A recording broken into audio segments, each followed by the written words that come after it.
Good morning, good afternoon, good evening. Thanks for coming back to Remy Be Real. I'm Remy. Hope you're doing fantastic whenever and wherever you're tuning in from. Last time we talked about a couple of things to get you into cycling, and prior to that, we talked about swimming. And now that I've finally unearthed myself from the copious amounts of snow and ice that we got hit with in the Northeast, we can finally get to talking about running. So let's go. What it do? Now, these are in no particular order. They're just a couple of things that were shared with me that I would like to share with you. Things that if you are new or coming back to running, that could make the experience a little bit more manageable and, dare I say, even enjoyable.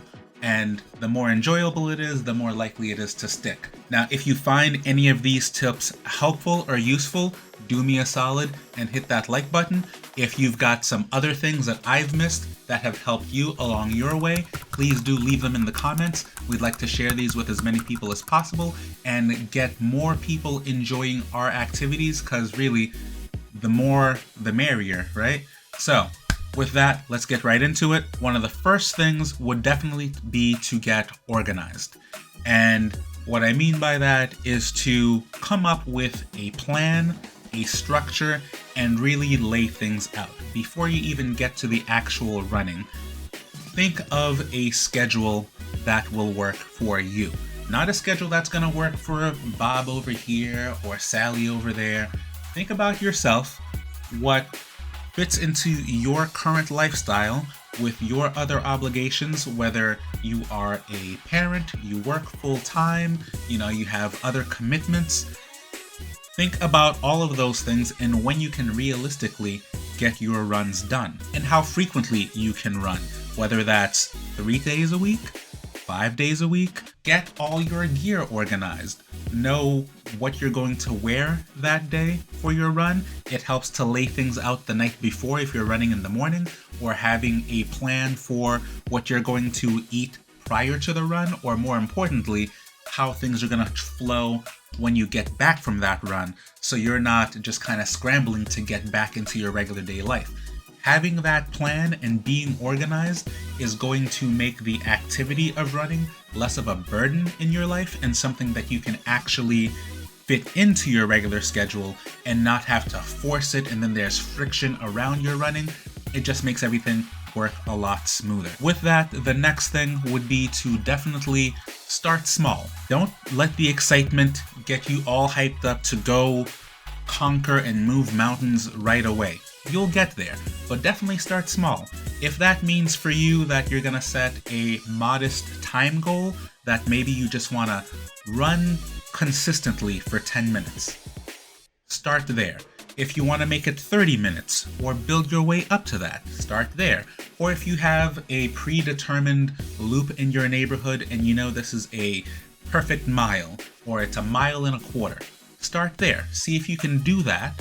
And as you're working through it, kind of build the efficiency and the repetition, and then you can kind of build from there. It may not be the most adventurous thing, but as you build up, then you will have the stamina and the confidence to go further and longer, and then you can expand from 30 minutes to 45 minutes to an hour, or go from that mile and a half to 3 miles to 4 and 5 miles. You definitely don't want to get into too much too soon, so starting small and increasing that either duration or distance incrementally.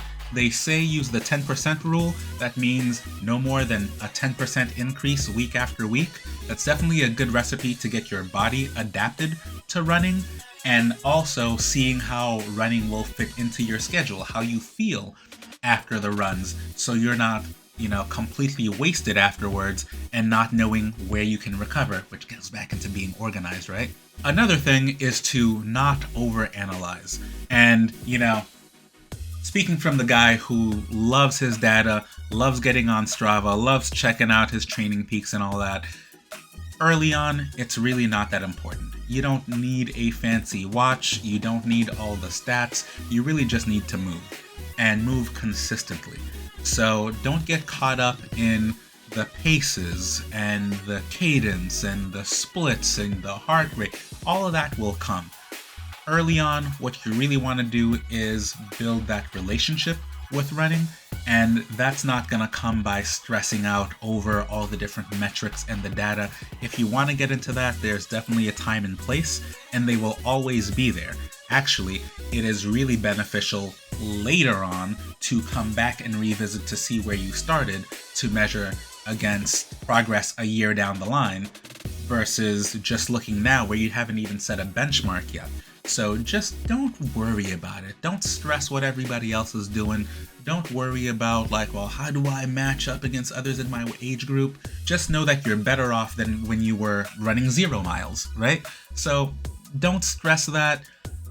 Don't overanalyze. Don't overthink. Just keep moving and stay consistent. Another big thing that helps when you're starting out is to set a goal.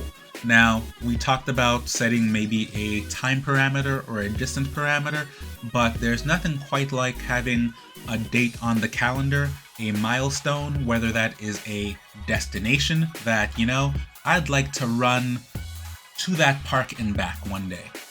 That would be awesome. I'd like to run all the way to the top of that mountain one day. That's great too. Or taking it to I'd like to run the Chicago Marathon. I'd like to run my local 5K. Great.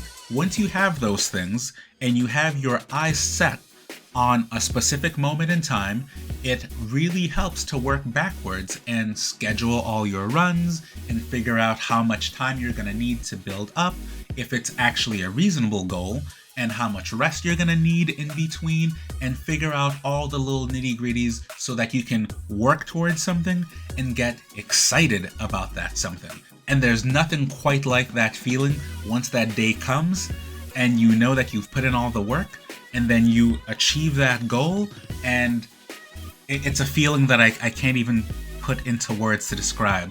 But I'm sure all of you who have already been there, some of you who have helped me get there, can chime in the comments and let us know some of those amazing milestones that you've been able to achieve thanks to being consistent in your running journey. Now, the last thing I want to share, and there are so many things, but tied into setting that goal is really finding your why. Ask yourself, why are you even running? And really ask yourself, why do you want this? And there's no right or wrong answer, because that why can also evolve over time. So as you're starting off, if you're looking specifically for a fitness goal, that's great. But don't stop once you get fit, because then you won't stay fit very long, right? Maybe you're looking for some clarity, for some mental health. Maybe you're just looking for an outlet. Maybe it's a social thing and you want to get with this group. Whatever that why is, really connect with that why and make sure that is something that has enough weight for you that you can actually stick with it and keep going. Now, if you find that your why is paper thin, I'm going to tell you right away, it probably won't work out. At the date of recording, we're on February 10th. And, statistically, a lot of people who have set New Year's resolutions have already quit. Chances are the why for what they started wasn't bigger than the obstacles that they'll have to overcome. So really think about it. I don't care what your why is, but you really need to make sure that it's a strong why, and it will get you going on those rainy mornings, on those snow-covered mornings. I'm still shoveling. On those days where you just don't really feel like it, that why is going to be the reason you get up and do it anyway. But that's a few things that I wanted to share. What I miss, please chime in the comments. Let us know. If you found any of this helpful, please do give it a like, share this video with a friend. We'd love to hear from others who are joining the running community, those who are maybe triathlon curious. If you are, definitely do check the cycling video linked up here, and the swimming video. We'll link both of those at the end. But that's all the time we have for today. Until next time, it's been real.